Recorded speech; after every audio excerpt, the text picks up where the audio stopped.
Welcome to the new video of ratio and proportion. In this we'll learn about proportion and continued proportion. Now what is proportion? Proportion is an equality of two ratios. So this means that we need two ratios in this. So four quantities, it needs four quantities. Now four quantities A, B, C, D, they are said to be in proportion if A is to B is equal to C is to D. So two ratios here are A is to B and C is to D. When these two are equal, we can say that A, B, C, D, four quantities are in proportion. It can be expressed in fractional form as A by C is equal to C by D. Now by applying the cross multiplication rule, we can say that four quantities A, B, C, D are in proportion if A, D is equal to B, C. Now this proportion is written as A colon B and double colon and C colon D. Now colon we know is to express ratio, so double colon is to express proportion. Now these again these four quantities A, B, C, D, they are called terms of the proportion. See now here in proportion all four quantities. Okay, one thing you must notice here, and this needs to be taken care of, that four quantities A, B, C, D need not to be of the same kind. This is unlike ratio, wherein in ratio A is to B, like we did in ratio A is to B, both A and B should be of the same unit or same kind. Here also the same rule applies, but in a different way, which means that in A is to B, AB should be of the same kind, then C is to D, CD should be of the same kind, but this CD can have different unit than AB. So all four terms A, B, C, D are called terms. A is the first term, B is called second term, C is called third term, and D is called fourth term. Now there is a special name for this D or the fourth term, which is called fourth proportional. And again here one thing you must notice, that if we get fourth proportional in any question, if we are given that find the fourth proportional, so we are sure that there are four quantities in this particular problem. We'll dig into this in further slides. Now second and third, these two are the middle terms. If we see in this line, in this box, B and C are the middle terms.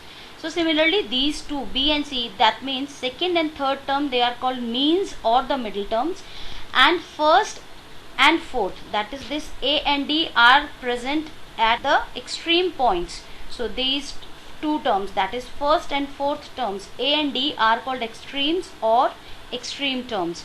We have done this. AD is equal to BC. So from this we can say that A and D, that is the product of extremes, and B and C, that is the product of middle terms. So this gives us this formula: product of extreme terms is equal to product of middle terms. I hope you are clear with these terminology. Now next comes the example. So let's say this 2 centimeter is to 5 centimeter is in proportion with 10 kg is to 25 kg. Now proportion means that 2 is to 5. If this is the ratio, then on the other side, that means on the right hand side of the proportion, there should also be the same kind of ratio after being converted into the simplest or the lowest form. And one thing you must have noticed here, that these two are in centimeter and these two are in kg. So this way proportion exists. So A and B should have same unit as we have discussed it. CD should have same unit, and it can be different from AB, as this is easily you can see in the example also. So if ABCD are in proportion, then AD is equal to BC, or A by B is equal to C by D. This is just the revision of the previous slides.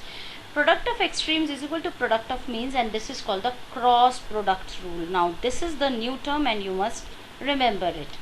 So if AD is not equal to BC, then A, B, C, D are not in proportion. Now this is one thing you will be getting and using in the questions, like if you are given the four terms and they ask you check whether these are in proportion. So this is the formula you are going to apply. You will multiply the two extremes and the two middle terms. If their product is not equal, that means the four quantities are not in proportion. Next is, this is the new term again we are going to do here. This is continued proportion. What is continued proportion? Three quantities. Now here comes, it needs three quantities. Three quantities A, B and C, and one more thing which is important, that these three quantities should be of the same kind. That means they should be in same units. Now this is unlike normal proportion. In proportion we had four quantities. In continued proportion we need three quantities, and three quantities A, B, C are said to be in continued proportion if A is to B is equal to B is to C. Here B is the common term in the last term of first ratio and first term of second ratio. Now A by B is equal to B by C. We can simply write this ratio in fractions like this. So here also A colon B double colon B colon C. So this will be read as A ratio B is in proportion with B ratio C. And we can simply, by applying the cross multiplication rule here, we can simply write it as B square is equal to AC, or as we have done the cross product rule, we can multiply the extremes and we can have the product of middle terms. So here again A, B, C, these three are called terms. A is the first proportional, B is the mean proportional because it is in the middle, and C, the last term, is called the third proportional. And also first and last, that is A and C, they are also called extremes or the extreme terms. I hope everything is clear in this terminology also. Now let's see the comparison of whatever we have covered till now, that is the comparison between ratio, proportion and continued proportion. This is just to revise and to have a an idea about the three terms we have done till now. Ratio needs minimum two quantities, proportion needs exactly four quantities, and continued proportion needs exactly three quantities. In ratio, all the quantities should be of the same unit. In proportion, we have four quantities wherein 2 and 2, they should be of the same unit, that is AB should be of the same unit, CD should be of the same unit, and CD can have different unit than AB. Now in continued proportion, again all three quantities should be of the same unit. Let's see the examples. Ratio, we can get like A is to B, we can have three terms, so we will write it A is to B is to C. Even we can have four terms, four and more terms also, so we can simply write it as A is to B is to C is to D. This way it is written in continuation. And in proportion, the four terms are written like this: A is to B in proportion with C is to D. Here the last term is called the fourth proportional.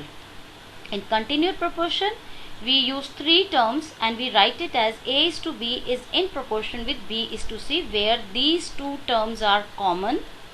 And here the last term, that is C, is called the third proportional. Now you see one thing here, that if we are given the question and we are given find the third proportional, so just by looking at this term third proportional, we can imagine or we can decide that this question is about the continued proportion and it needs three terms. So if we are given two terms and we have to find third proportional, so we will apply the formula accordingly. And if in the question we are given three quantities and we are told to find the fourth proportional, so we know that this is the question about proportion where we need four quantities. So using the cross product rule, this is written as AD is equal to BC or A by B is equal to C by D, and continued proportion is written as B square is equal to AC, that is A by B is equal to B by C. Hope these all terminologies and the logics are clear to you. We'll do for some examples based on this, some problems based on this in the further video. Thank you.